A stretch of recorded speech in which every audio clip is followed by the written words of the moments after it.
The U.S. government has given billions of dollars to businesses in an effort to curb the impact of the COVID-19 pandemic. The government will begin to pursue recouping these funds in 2021. Aggressive penalties will be imposed on companies that do not follow regulations and guidelines for proper use of these funds. Criminal charges are already being levied on fraudulent use. Don't suffer again. Get a customized business operations success suite from Elite 8 Tax and Financial Services for your company today.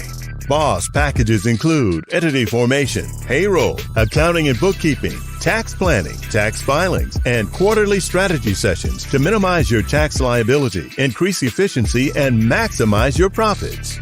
Make your appointment today at elite8financial.com. Get the guidance, tools, and protection your business needs now. Get BOSS. Get behind the shield.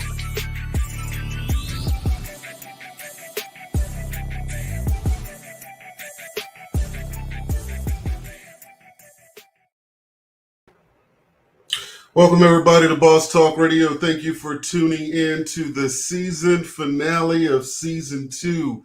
I want to start with thanking you guys for all your continued support, constantly tuning in, sharing the videos, subscribing to the YouTube channel. We really appreciate you.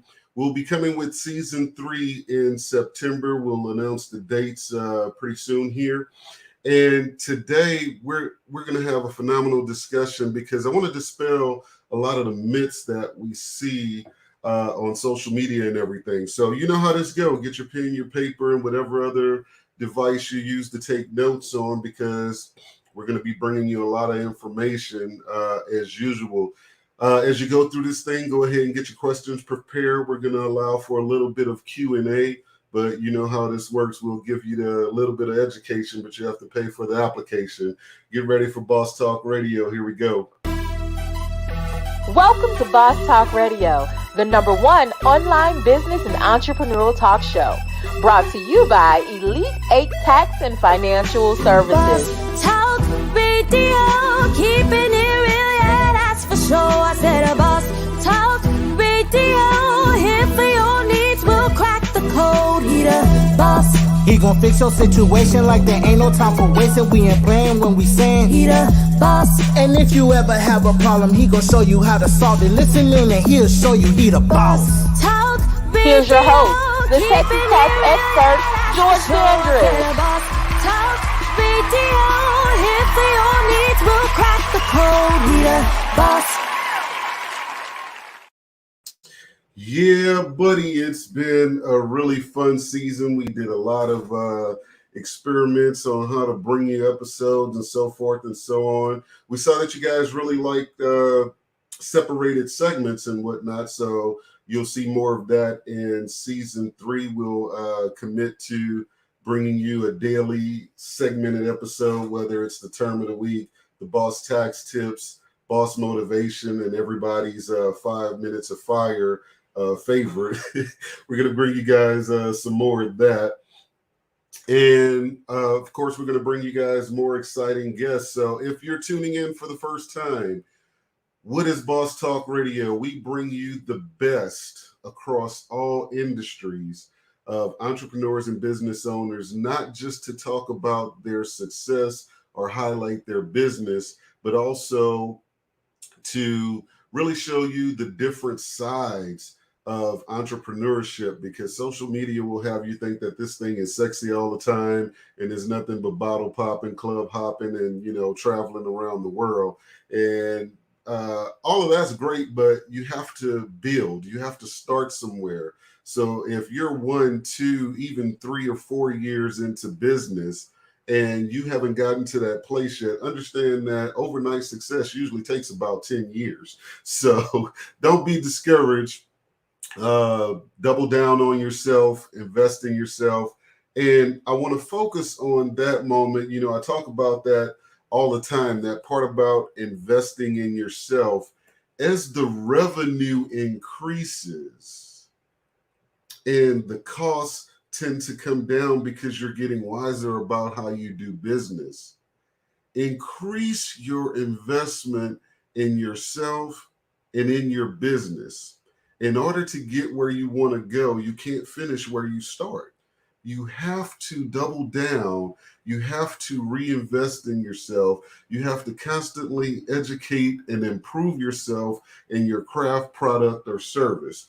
So, with that said, don't be discouraged. You take care of your business will take care of you. So, today we're going to be talking to my friend, business partner, and expert in the area of saving people money. I'm going to go ahead and tell you guys right now, this episode ain't for everybody, but you want the information anyway, because if you are currently making less than, say, $150,000 annually, hopefully your goal is to get to that point, be it employment, business, or otherwise, and then obviously much greater. So when we come back, I'm going to introduce you guys to my friend Roger Grant. We'll be back right after this. This is Dr. Tamia Gass with Rejuvenating Chiropractic. This is Nara Reed with Modified Nutrition Health Coach. This is Karen Marcel with June Street Barbershop. This is Tiffany Marcel with Marcel Luxury Realty, and you're listening to Boss Talk Radio.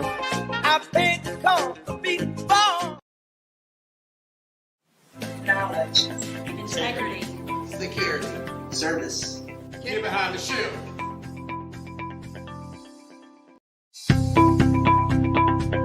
So one of the questions was, how was our experience in comparison to with Elite 8 in comparison to other tax professional services? And I think I'll just kind of turn that over to my husband and what he would think. Being from the military services, during the past, I would always use a online service throughout the military. And one thing I didn't like about it is not able to speak to someone live. And since I've been with Elite 8, having that person live in front of me has been great rewarding. If me and my wife had to recommend Elite 8 to a family or friend, one of the strong attributes would be competence.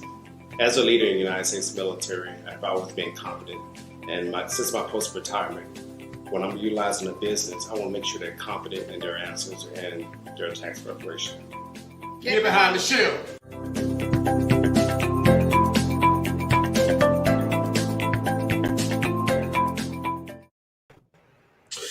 Welcome back, everybody, and welcome to the show, Mr. Roger Grant. How you doing today, big brother?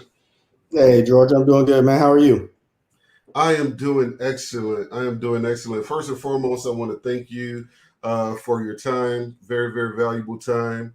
In recent weeks, we've had a lot of chats and whatnot. Got to break bread and really learn a lot about what you do and how we can work together.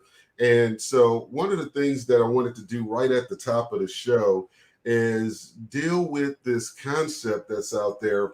You know, we have this pandemic on social media where people get this much information and they go run out and jump off the bridge trying to do something without knowing what they need. And it also makes room for a lot of false prophets and, you know, a lot of fake gurus and everything, you know. And in the grand scheme of things, it really takes a long time to master these techniques for developing and protecting wealth. And so, you know, one of the things that stood out to me when I was talking to you, you were like, yeah, well, I did this for 6 years of study. Then I worked at this level for 6 more years. And, you know, then it was this long before they were like, hey, you could go and do what you do, you know. And I'm like, wow.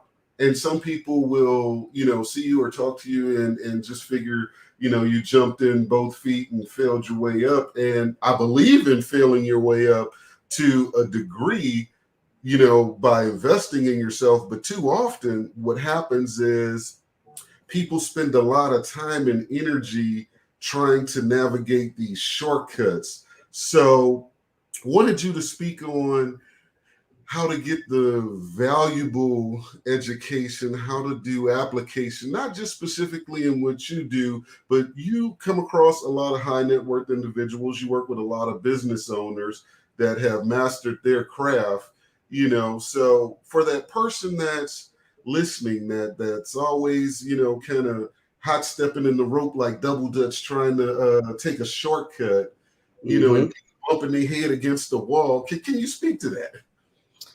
Yeah, most definitely. Anything worth having is worth fighting for. And if you're going to fight for it, you got to dig in for the long haul, right? So what you were referring to that I shared with you was my mentor, with the information that he's taught me. He sat under his mentor for 8 years. 8 years, because it's not about just gathering information, it's about practical application of that information. So when I met my mentor, just kind of ironically, it was about the 8-year time frame before I stepped away from him and kind of went out on my own and did my own thing. 2 things I would tell people is, one, if you're going to be about it long term. Hopping from thing to thing to thing with a little bit of information and very little application is not going to benefit you. And if you can find someone whose feet you can sit at, who is willing to teach you, to groom you, to mold you, and help you apply the information that you're getting, that's where you're going to build your foundation, is really being teachable, being coachable. And I find that, while we have this culture, or the term rather, is called follow, we have a lack of people really willing to follow. Like, I see people try to go to free seminars and things of that nature with this expectation that they're going to leave there and execute some information, and then in a week they're going to be billionaires, And so I've been in this particular business professionally now for 8 years. I knew a little something before even that, and the amount of money I spend, annually on training and education and webinars and seminars and so forth and so on, would make the average person just kind of scratch their head. But I'm like, if I'm going to do something, the pursuit of being the best at it, is essential. And there's a time investment that comes with that. You can't just, be the best without having going through some challenges and some applications, of the things that you've been taught, So one of the other things that's out there, I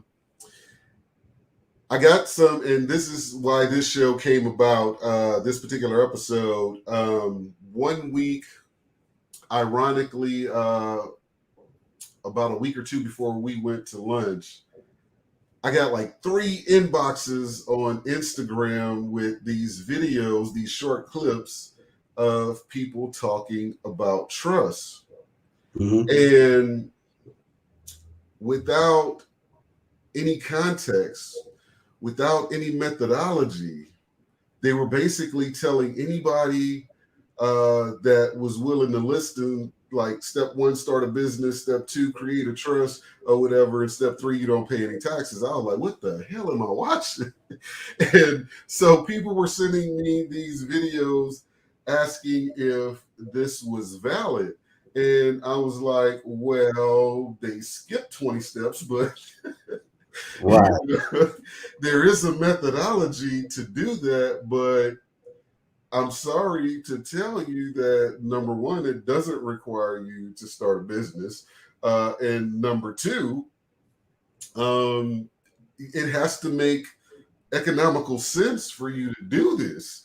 Like that's just not a everybody thing, So if you're getting $9,000, $10,000, $11,000 refunds normally, from a W-2, this ain't what you want. And it's not necessary. Can we start with you telling everybody what a trust actually is? Because what I found is that a lot of people look at it kind of like the same as, well, I want to start a business, and Uncle Pete tell him, well, you need to get an LLC so nobody can't sue you. And it's like, no, everybody doesn't need an LLC, So can you in a very, surface level, tell everybody what a trust actually is. And understand this, guys, there are actually different types of trust. So that's one of the things that I had an issue with, was this statement was being made with absolutely no context whatsoever. So if you would. All right, let me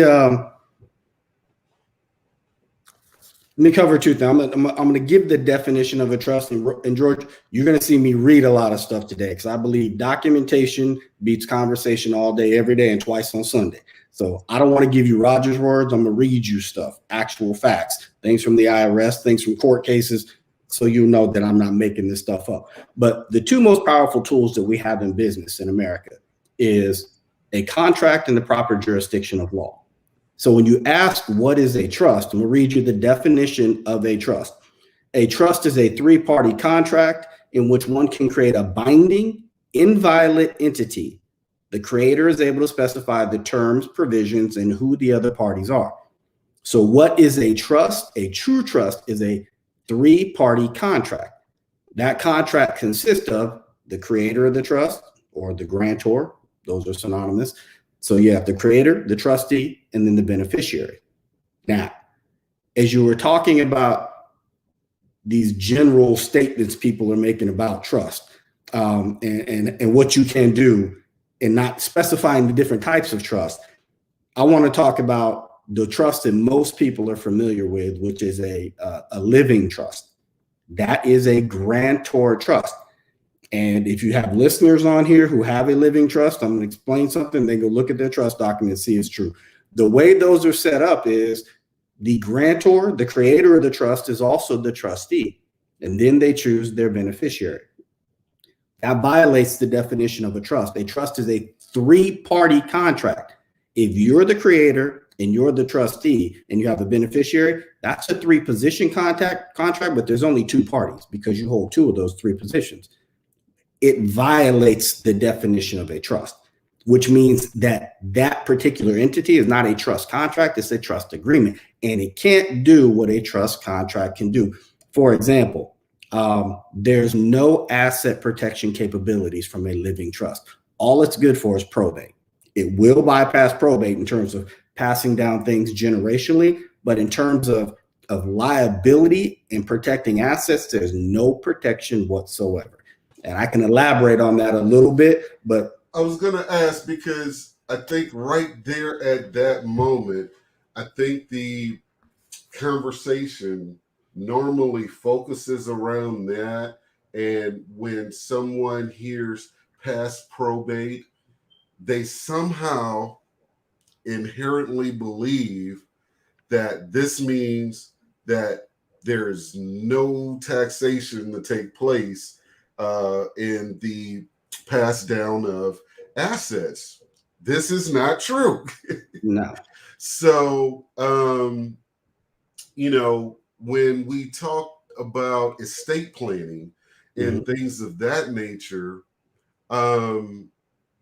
taxes has to be an essential part of that conversation, because in my opinion, and you work very closely with these individuals as well, but in my opinion, a conversation that is not considering or really revolving around saving on taxes kind of puts everything into some mythical ideology or something. Like, it's not real at that point. None of the information, as far as bottom line, is going to be, a fact. Right. So, okay. So you just touched on a couple different things. We want to talk about assets and estate planning, or we want to talk about taxes. Which one do we want to tackle first? Either or, because in my opinion, taxes revolve around everything. So you give it to us in the way that you feel will lead people out of the dark to the understanding, okay, this is this, and this particular document doesn't exempt you. That's right. The myth we want to dispel. Like, there's this thought process that if I just do this living trust, that, everything is heirs are not going to have to pay any additional taxes on these transfers. Okay, so let's start with the estate planning piece.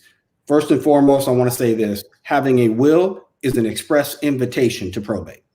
I'm going to say that again.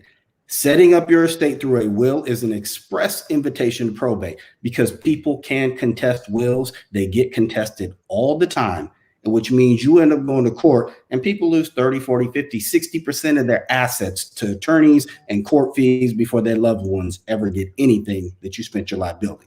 That's a will. A living trust would be the next step up, because a living trust, you can't contest it. It will go where you want it to go. But let's say you have a living trust and your children are the beneficiaries, there will be inheritance tax, will be taxes that are paid on that, right? Now, this particular trust that I'm talking about, which is a contract trust placed in the proper jurisdiction of law, we structure our clients where they don't own anything ever. So there is no transfer of property. All you do is have your children become the trustee when you leave here. Now, the assets that you control, they now control. I wanted to tap on that because somebody saw the title of today's show and probably thought it was going to be a relationship show.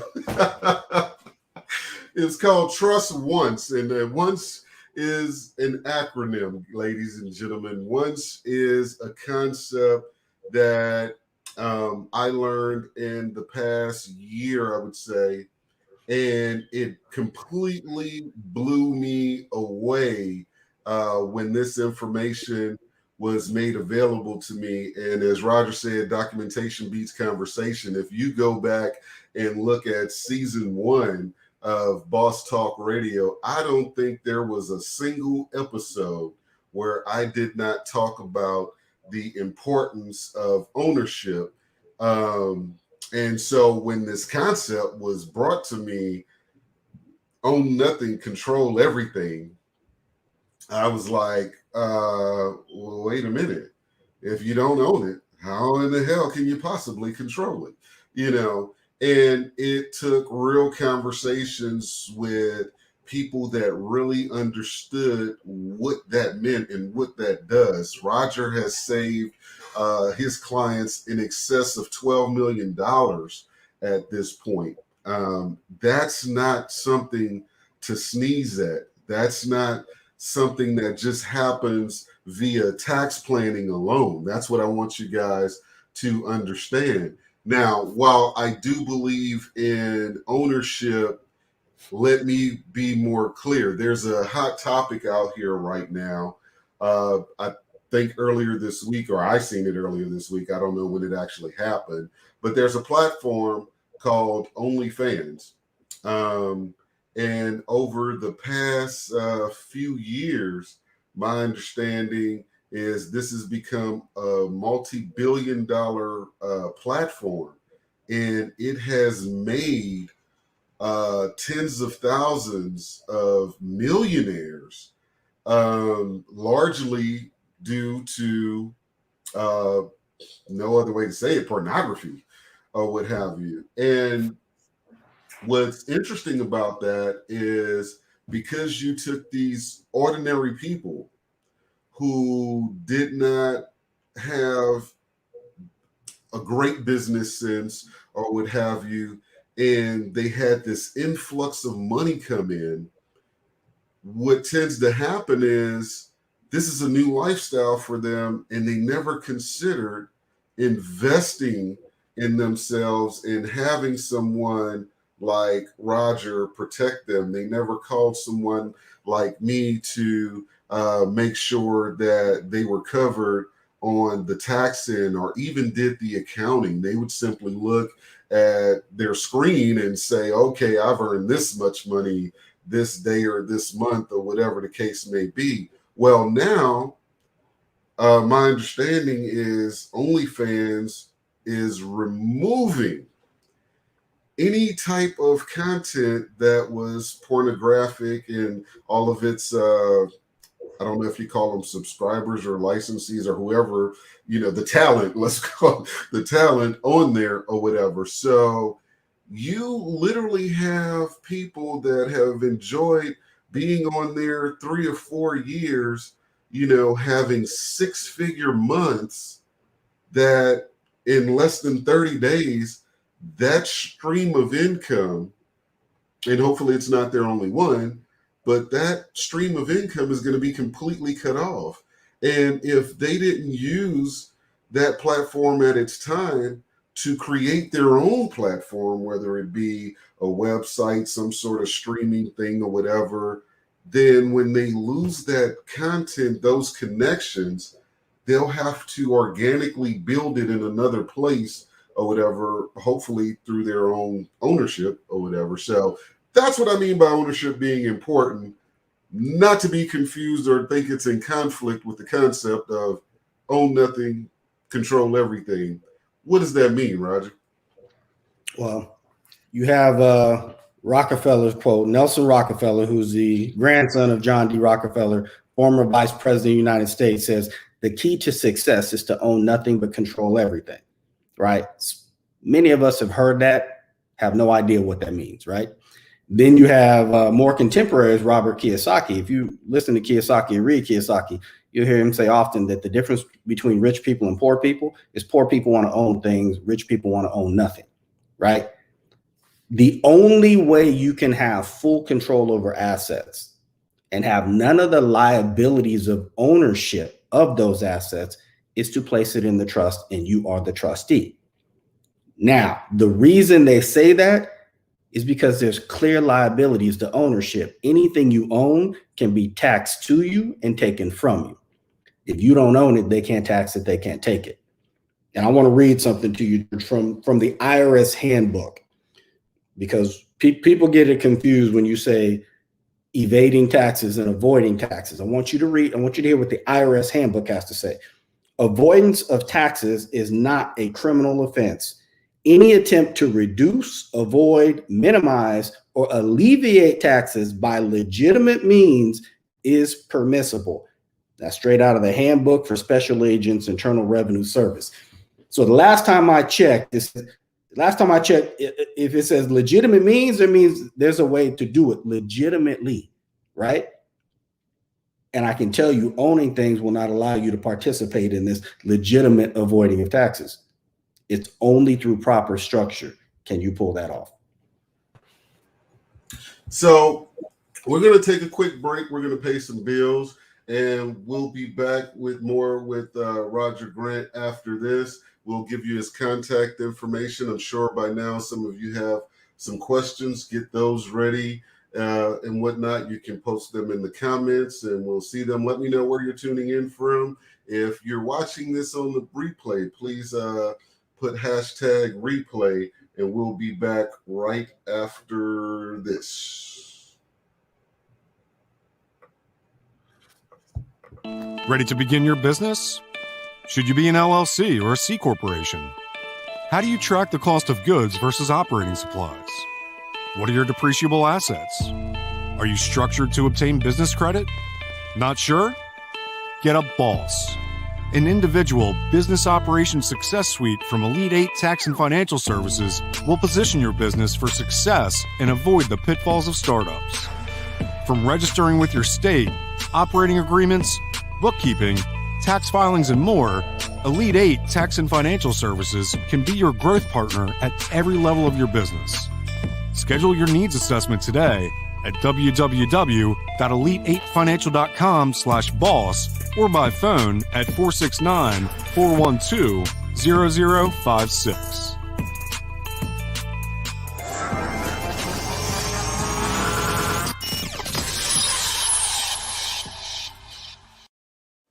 This is Dr. Tamia Guest with Rejuvenating Chiropractic. This is Nara Reed with Modified Nutrition Health Coach. This is Kern Marcel with June Street Barbershop. This is Tiffany Marcel with Marcel Luxury Realty, and you're listening to Boss Talk Radio.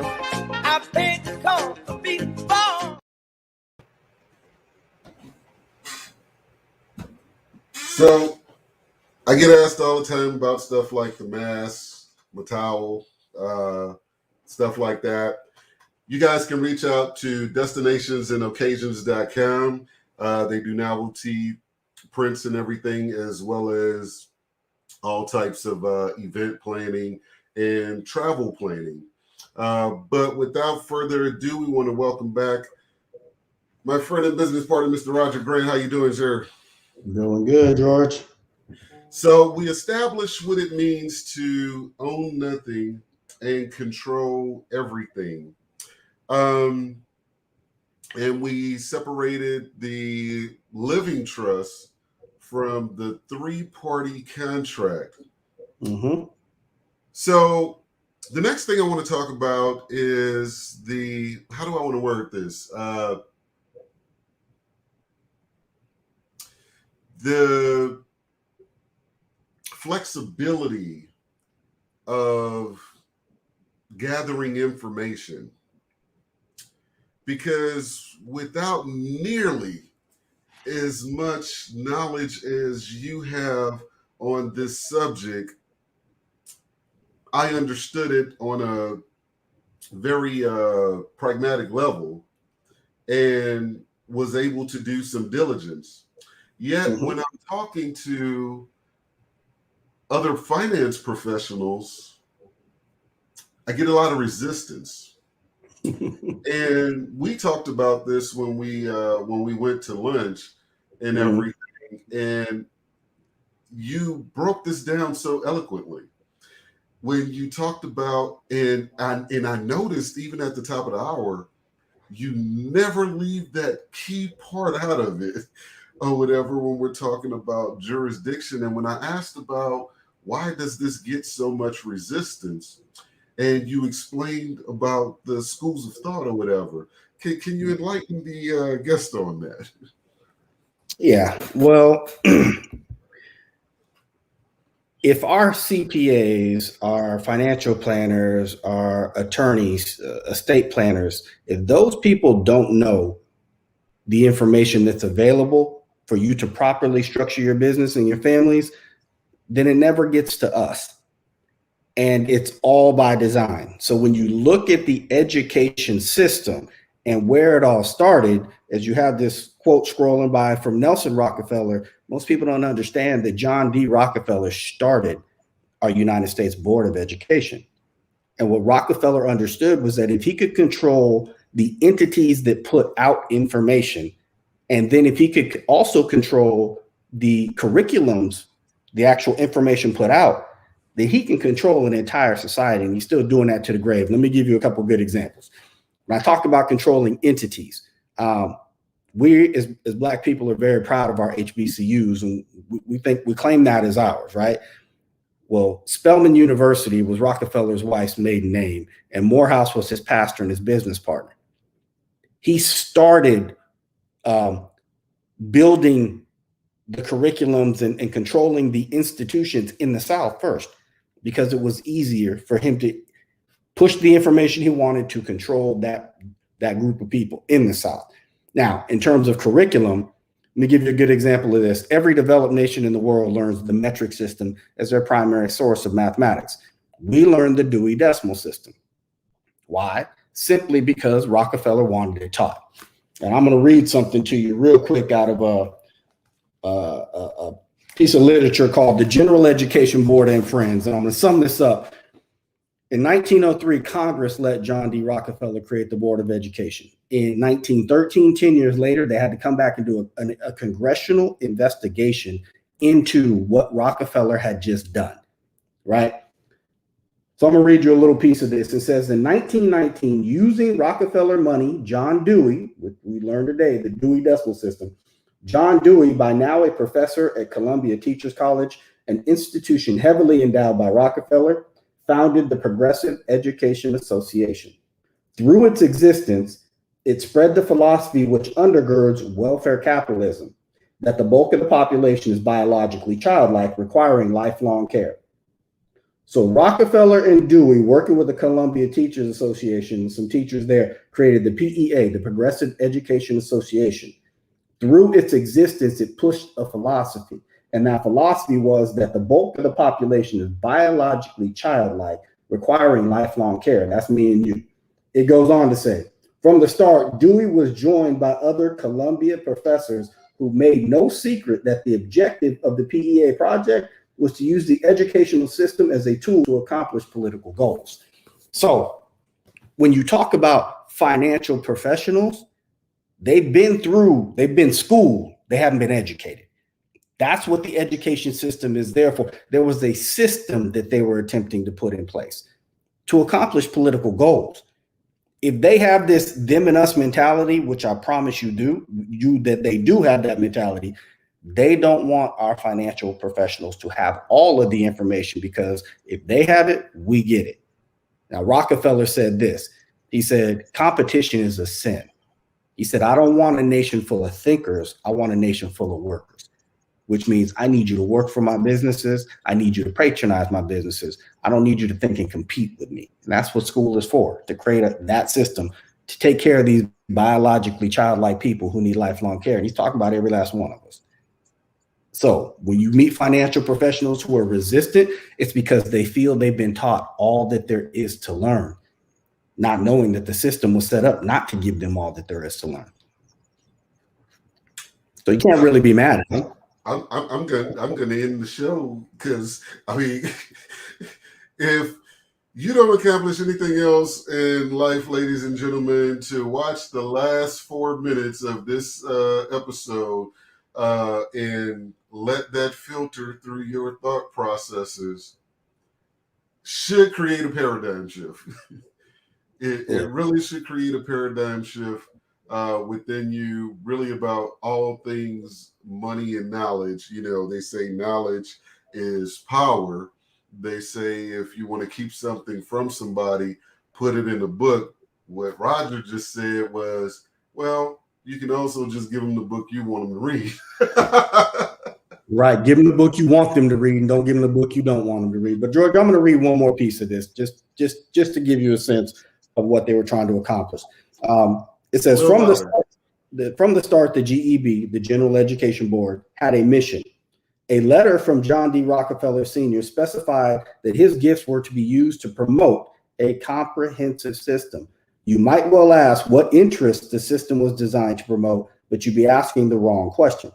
Frederick Gates, the Baptist minister hired to disperse Rockefeller largesse, gave a terse explanation when he said, the key word is system. American life was too unsystematic to suit corporate genius. Rockefeller's foundation was about systematizing us.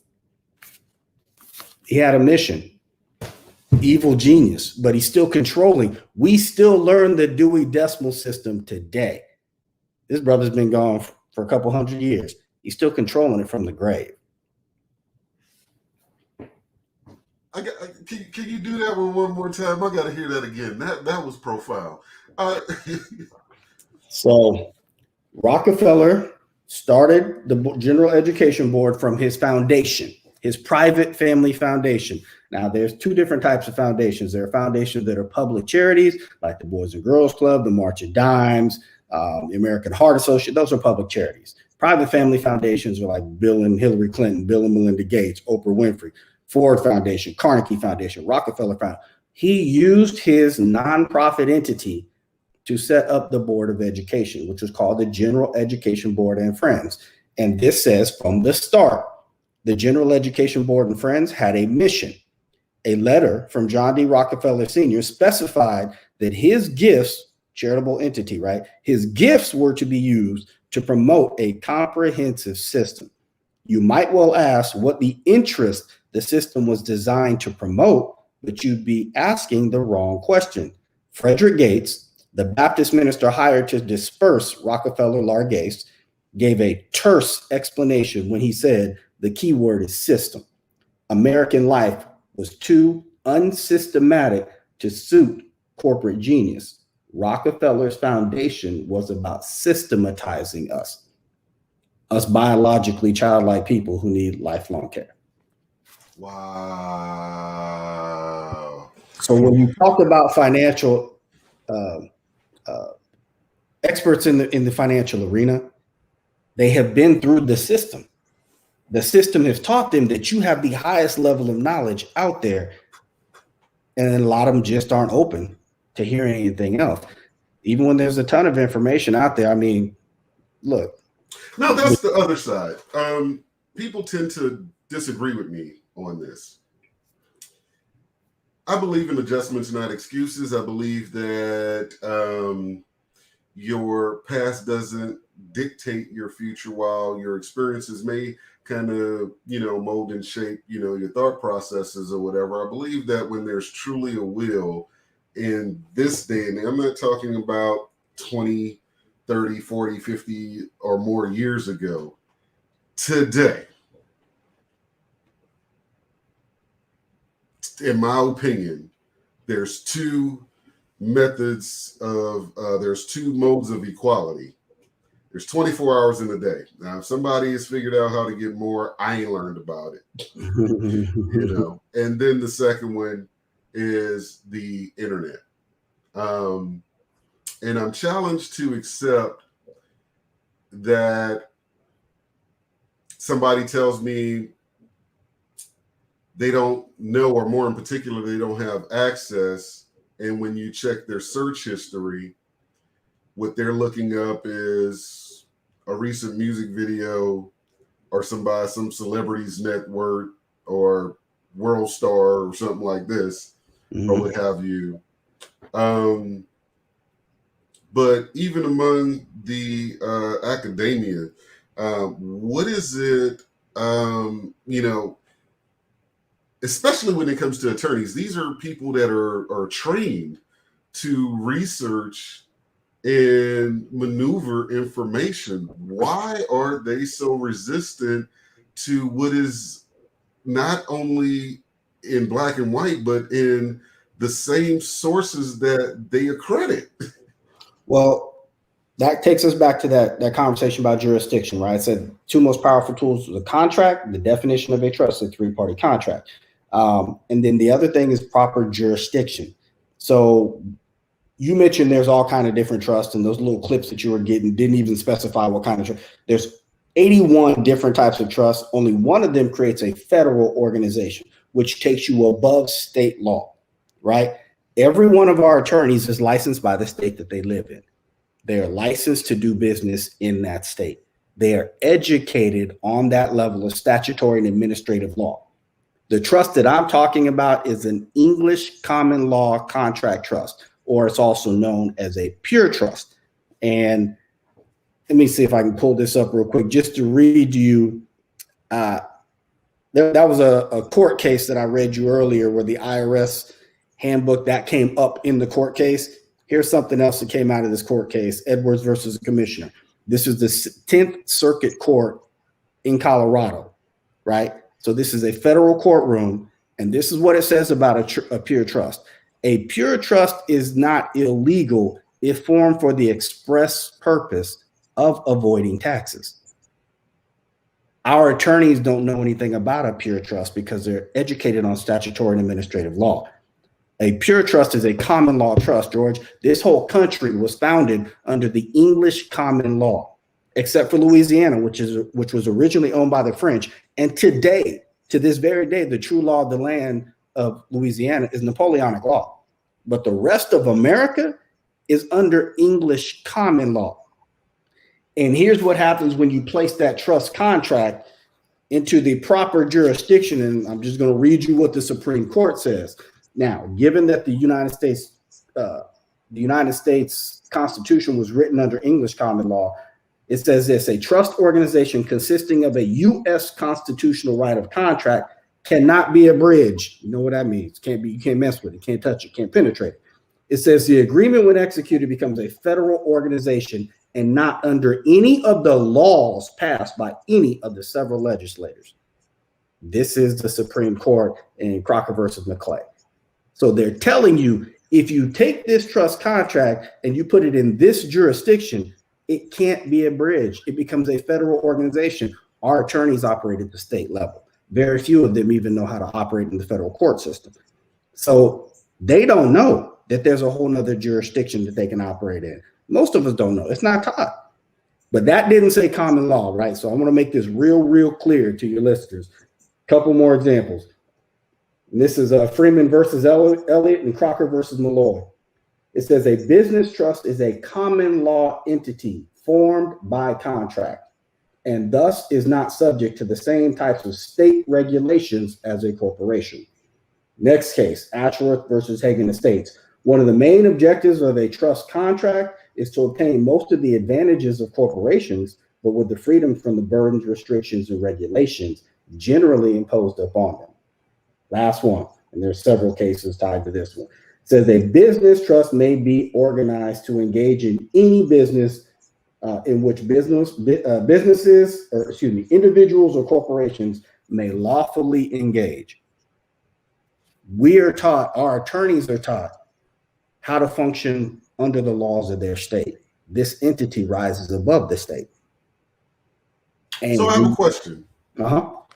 Because I know I'm not the only one thinking this. Sure. With the weight of the words you just read, that was heavy. With the weight of the words you just read, why wouldn't every cannabis company in America go through your process versus becoming a regular corporation at a state level? Same reason our attorneys won't have an open discussion. They don't know. They don't even know what questions to ask.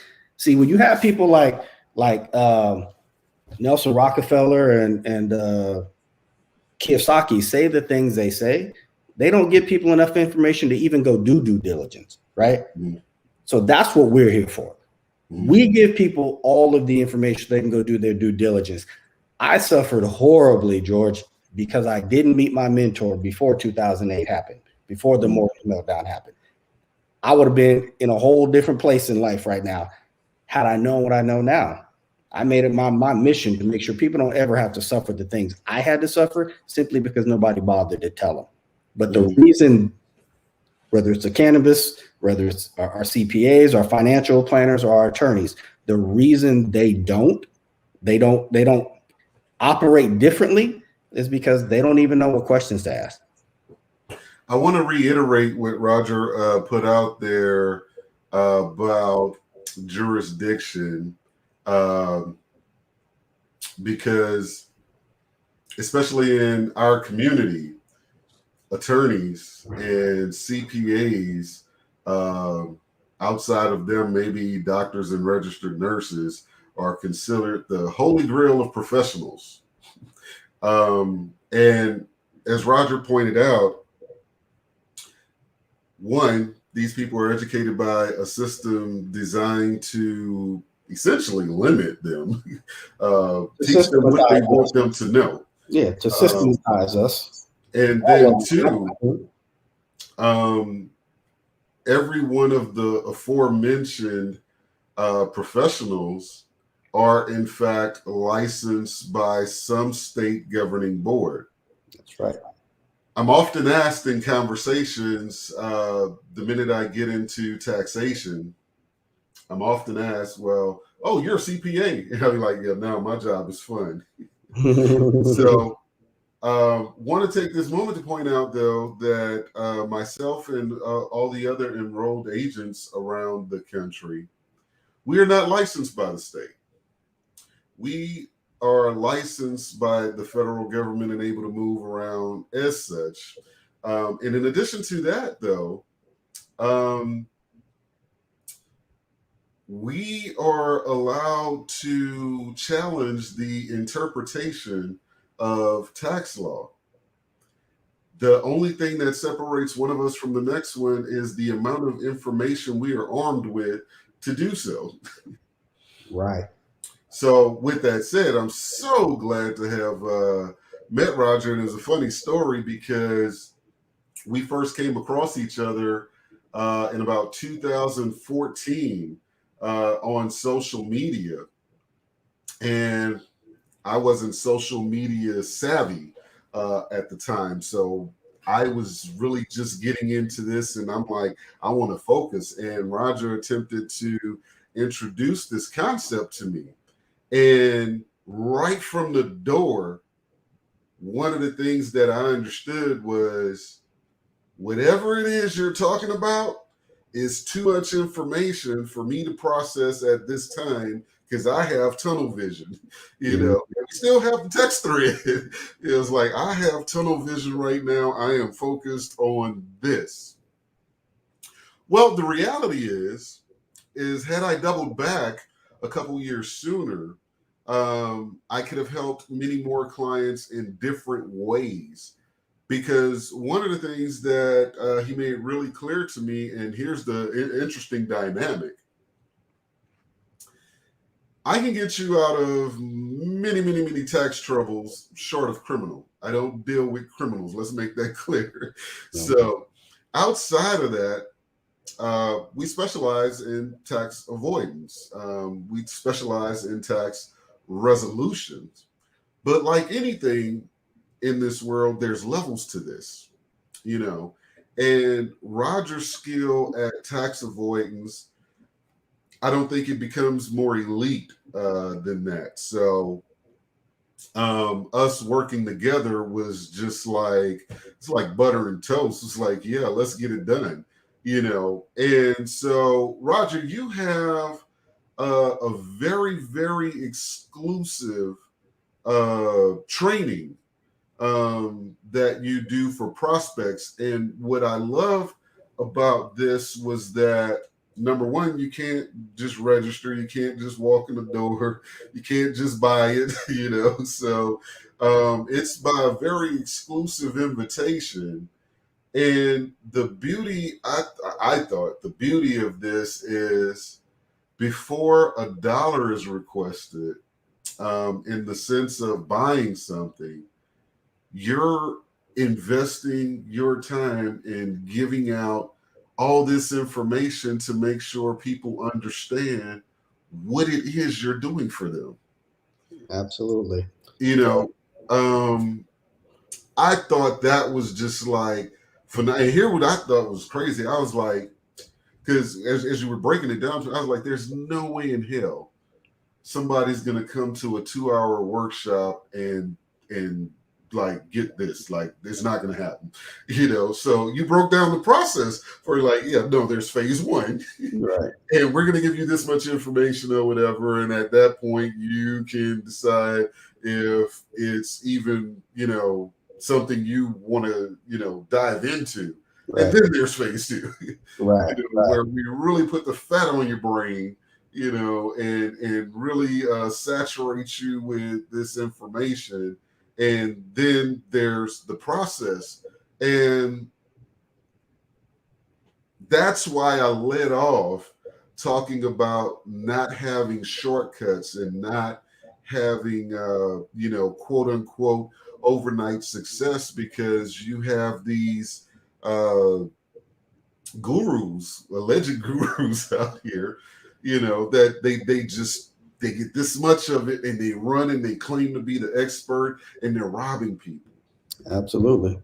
So let me talk to you a little bit about what you said and what I do. I went through not having this information and suffering the consequences of that, right? So when I met my mentor and he told me almost verbatim what my CPA told me that did not work, I told him, I said, look, if you're willing to teach, I'm willing to learn. He charged me nothing for it. This information would have changed my life.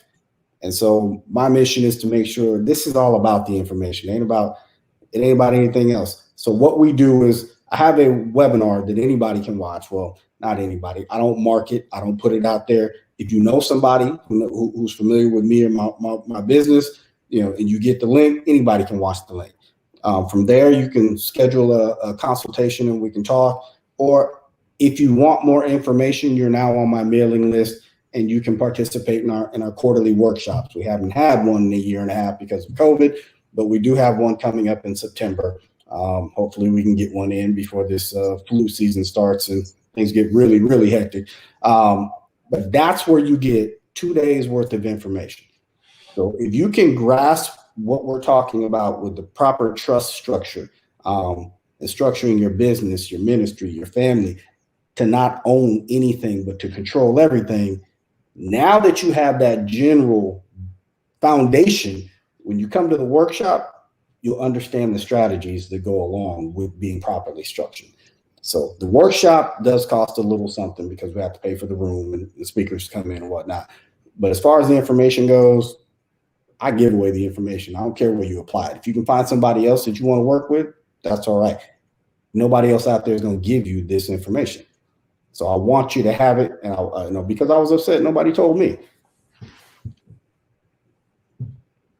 Yeah, I mean, so, and I apologize because there was I misunderstood those two parts on there, but so I'm not going to give you the link because I don't want the million questions that's going to come behind this. So we have Roger's number on the screen for those of you listening on your favorite podcast player. That number is 1-800-355-2012, 2012. And the website is thegrantconsultinggroup.com. And you can email Roger at roger@thegrantconsultinggroup.com. And in your email, mention Boss Talk Radio because he might send you spam otherwise. And again, this is not for everybody. We hope that in your pursuit of excellence, in your pursuit of better living, that when you really get to the point of wanting to do legacy building and creating generational wealth, understand that I haven't seen a better tool. We have 1,000 conversations going on right now on social media about how to quote unquote get the bag. Everybody has a strategy on making money. Let me just say this. Solve a problem, you're going to make some money. Be willing to help somebody, you're going to make some money. It's never about making money. It's the ability to keep money. That's right. This is the only way. When I say the only way, talking about keeping more than you spend, it's the only way to truly build wealth. I mean, you may be one of those trust fund babies that just has wealth, but you have to build it. Or as we say, if you have to get it out the mud. George, I say on my website, I don't know if you've seen my website where it says it's not about what you earn, it's about what you keep and what you spend, right? And if you're giving away 30, 40, 50% to somebody else in taxes, how do you do what you talked about in the beginning, reinvesting in yourself and reinvesting in your business? You can't because they're taking all your profits. Having said that, what we're talking about in structuring businesses, that's not for everybody. Not everybody's ready for that. But I do want to say this. If you have anything that you want to protect, everybody needs a trust. I don't care if it's just your home.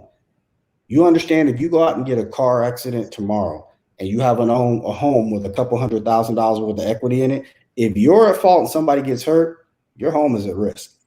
Mm-hmm. If you have anything you want to protect. So wait a minute, Roger, are you telling me that Uncle Pete was wrong, that if I have an LLC, they can't come after me? Well, even if it's owned by an LLC, they can put what's called a creditor's charge on an LLC. And when you move the money, and you have to move the money to spend it, when you move the money, it's accessible. Mm-hmm. Owning it most people don't operate an LLC correctly, and subsequently it ends up with really zero protection. Most of them are single member LLCs, which you and I both know is a disregarded entity. So there's no point in even having it. So those are things. Some structure is better than no structure. There is some level of protection because while it's in the LLC, if it has multi-members, there's some protections. But even then, you can put a creditor's charge on an LLC. What I'm talking about is an entity that is completely separate from you. George, if I give you $1 million of my money and it's in your bank account, and I go out and get in a car accident and I hurt somebody or kill somebody by accident and they sue me, they can't come get that money out your account, right? Right. Because I don't own it. It's in your account. Well, by definition, by IRS definition, this trust, a contract trust, is a separate legal entity. It's actually a separate legal taxable person. It's like I gave the money to George, right? Can't get it. It's not mine. I don't own it, but But the beauty about a trust is I can put it in the trust, which is giving it to George, but I still control the account. Mm-hmm. I still control it because that's a separate legal taxable person, but it's not a living, breathing taxable person. So it takes flesh and blood to handle that business. Well, that just happens to be me, right? There is the difference between owning and controlling. I hope you guys took a lot away from this. Again, you can reach Roger at roger@thegrantconsultinggroup.com, or you can give him a call at 800-355-2012. And before we let you get out of here, Roger, is there anything that you want to expressly leave the listeners with? What would I leave the listeners with? I'm going to leave y'all with the most cited court case in the United States court history. And this is a Supreme Court case. So I want you to hear what they have to say about a trust in a proper jurisdiction. Because this is titled, Your Right to Private Contract. Remember, a trust is a contract, right? Let me give you the backdrop. Hale versus Hinkle was decided in 1906 by the United States Supreme Court. Since it was the Supreme Court, the case is binding on all courts of the land until another Supreme Court case says it isn't. Has another Supreme Court case ever overturned Hale versus Hinkle? No. As a matter of fact, since 1906, Hale versus Hinkle has been cited by all of the federal and state appellate court systems over 1,600 times. Remember that in nearly every instance when a case is cited, it has an impact on the precedential authority of the cited case. The more times a case is held up as the law, the more it becomes cast in granite. Here was the opinion of the court. It says the individual may stand upon his constitutional rights as a citizen. He is entitled to carry on his private business in his own way. When I say private, George, you got to hear what they said about this. He's able to carry on his private business in his own way. His power to contract is unlimited. He owes no duty to the state. I told you we operate above the state, or to his neighbors to divulge his business. What does this mean? You can't even investigate me. If my business, if my trust is out of order, I don't have to divulge anything. I'm a private entity, right? It says he has no duty to the state or to his neighbors to divulge his business or to open his doors to an investigation. What does the IRS do when it's an audit? What's that? That's an audit. It's an investigation. I don't have to open my doors to an investigation.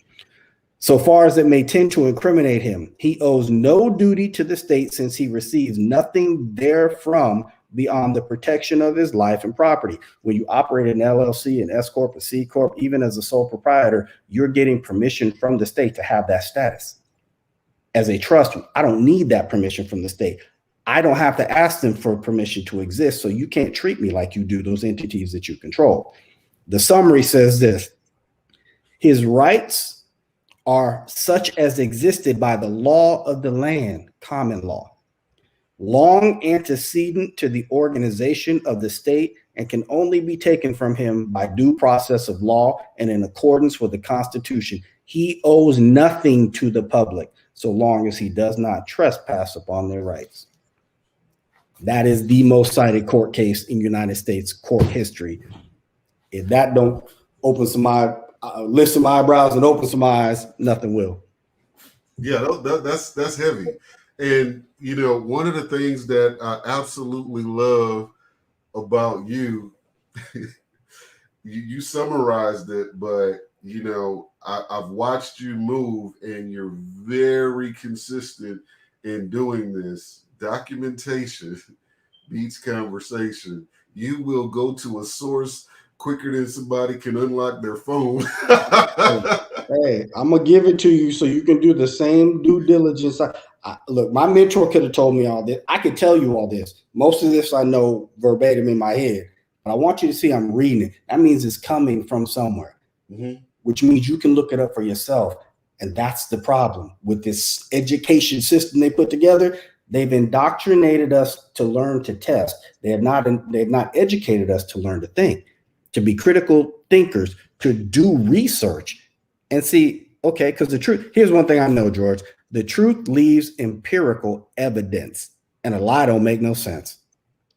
So if I give you all this information and you do some due diligence, you tell me which set of information makes sense. The one you got out of school and what the IRS has on their website, or what these court cases are saying over and over and over again. All you got to do is decide which one makes more sense. Problem is, you don't have the information to know what questions to ask. That's my job. I want you to have the information. And if I tell you off the top of my head, it might look like it's me saying, I need to read it to you, and then have you go read it yourself. And I have to say, it's beautifully hidden. The systemized part that you talked about, I was like, oh, wow, that's just, it was an evil genius. Brother, they tell us stuff, and it's funny because once you learn the language of the elite, and I'm not talking about the rich, I'm talking about the wealthy, the one percenters, the Rockefellers, Carnegies, Rothschild. Once you learn the language those cats speak, they tell us stuff everywhere we turn. Matter of fact, if you don't mind, George, I know we're about to wrap this up, but you had David Wren on, talking about precious metals a few weeks ago, right? Let me tell you the most valuable, because the Constitution tells us stuff. They tell us stuff in movies. They tell us stuff everywhere. But I want to read something to you from the Constitution that tells us, and this to me is the most important part of the United States Constitution, because they let us know what's important to them. Check this out. It says, no state shall enter into any treaty, alliance, or now this is again them talking to the states, the federal government talking to the states. Why you got to come out of that statutory, that state jurisdiction. No state shall enter into any treaty, alliance, or confederation, grant letters of marque or reprisal, coin money, emit bills of credit, make anything but gold and silver coin a tender in payment of debts. And then it says, nor shall they pass any bill of attainder or ex post facto law or any law impairing the obligations of contracts. So let me recap that real quick. It says none of the states, part there was everything. but they're telling you what me and Dave teach. So Dave teaches people how important the precious metals are. So let's start with that. It says no state can grant letters of marque or reprisal. They cannot coin money. They cannot emit bills of credit. That means they can't coin money. They can't make paper money. And they cannot make anything but gold and silver tender in payment of debts. This is the federal government telling the states that you can't make money. That's our job, but you can't pay us with this crap we're printing. You got to pay us with real money. You can no longer coin money. You cannot make bills of credit. And you can't pay us with the money we coin or the bills of credit. You got to pay us with gold and silver. Then it goes on to say, nor can you make any ex post facto law or law impairing the obligations of contracts. They tell you what's important. Once you understand the language, there's evidence everywhere. We just don't know the language, and we don't know what questions to ask. That's the Constitution telling you you need to structure everything you do under contract because they can't touch it. And you need to have some real money because that's what they want. And you also answered, at the top of the hour, I don't know. I don't think I've ever gone on social media a single day and the topic hasn't come up about the education system and whatnot. And, I learned something today when you broke down not the why as to why the education system the way it is. I thought that was very powerful. Ladies and gentlemen, we'll be back right after this. This is Dr. Tamia Guest with Rejuvenating Chiropractic. This is Nara Reed with Modified Nutrition Health Coach. This is Karen Marcel with June Street Barbershop. This is Tiffany Marcel with Marcel Luxury Realty, and you're listening to Boss Talk Radio. So 2 things I wanted to cover. If you guys haven't picked it up already, have the link on the screen. Go to bit.ly Remarkable Biz Volume 2. And you can find me in the book Remarkable Business Volume 2, a highlight on business owners and exceptional businesses. I am a contributing author here. And I think the Kindle version is only like 99 cents. So you can buy that there. And then also, I wanted to show you guys the new Bob catalog, the Black-owned business catalog. I am exceptionally proud of this because, one, it dispels the myth that we're unable to work together or whatever. you can buy this catalog because we always talk about support and everything. What you have here is a slew of Black-owned businesses. I was so ready to be a part of this. I'm right on the inside cover, and I have another ad in here somewhere. But this is a collective of Black-owned businesses around the country that have put special offers inside of this book to bring you their products and services. And again, you can get that catalog at bit.ly/Bob. Bob is uppercase catalog. And so we ask you guys to go out and support that. Shout out to Amir Young for the vision to do that. And shout out to Minuteman Press Philly for the gorgeous work they did in putting that book together. It's a beautiful piece. I believe some offers may be for a limited time on there, but what I love about the timing of it, it was just released this month. You guys will be doing your holiday shopping soon, despite, you know, people saying, oh, don't spend money on this, don't spend money on that, blah, blah, blah, blah, blah, so forth and so on. Many of these companies have online services, online products. It appears that shutdown is going to be inevitable. Protect yourself at all costs, but you can support each of these businesses, and some of them will have holiday specials and things of that nature, but just in time for the holidays, so we can circulate that dollar within the community. And welcome back, Mr. Roger Grant. Doc, you put some fat on the brain, and you know, I was really trying to keep this at a really high level, so you know somebody's not watching the replay and look like a deer in the headlights or whatever, because our conversation went much further in person or whatever. So I want to thank you for clearing up, one, that there's many different types of trust, but the term being slung around requires more to it than what people think. And then really answering the question, I'm going to issue a challenge because I'm controversial. This is what I do. So to all of my colleagues across the financial industry, whether you are a CFP, CPA, state attorney, etc., regardless, insurance professional, you name it. If you work in this space, you know who I'm talking to you.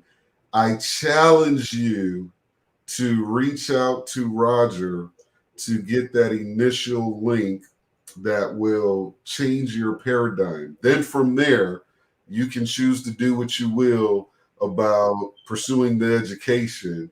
But in the words of the late great Prince, there's something else. Yeah. Roger, thank you so much for your time, brother. I hope that everyone takes this information to heart. I hope that we lifted some minds, and I hope that they reach out to you. When you have the definitive date on the September date, please shoot me over that email. I do plan to be in attendance. I know David is doing a class as well. Is that the same thing? Is that tied together? Yeah, Dave's going to be in my workshop. He always Dave brings it home. Okay, because I know he mentioned workshop. I know he had mentioned one to me as well in September, so I didn't know if it was one and the same. So good. So let me know about the dates on there. Definitely planning to be in attendance. Hopefully it's not late September because I have to go to a conference then. It's the 18th and 19th. It's locked in. Okay, I'm there. Yeah, I'm there. Yeah. Good deal. Well, I love to have you. Can't wait to have you on the Boss 2020 panel. We didn't do that event this year because I don't believe that, I'm not going to say I don't believe, it's not something I want to do virtually while we do a stream of it and everything. I really believe that energy in the room can't be replaced. So I'll reach out to you to give you more details about that, so you can touch that high level and just make somebody think again. Thank you, my brother. It's been a pleasure having you on. Ladies and gentlemen, Mr. Roger Grant. Thank you, sir. Pleasure's all mine. You've been listening to Boss Talk Radio. We will see you guys for season 3, which actually will be on September 24th. Mark your calendars for the premiere of season 3 that will be coming to you on September 24th. We're building out a roster right now for the entire season. My team and I are going to do several pre-records for different segments on it. So that way, as I'm pulled away for different things, serving people, we still bring you that value on schedule that you've centered around. Peace, love, and blessings. We'll see you guys on the 24th.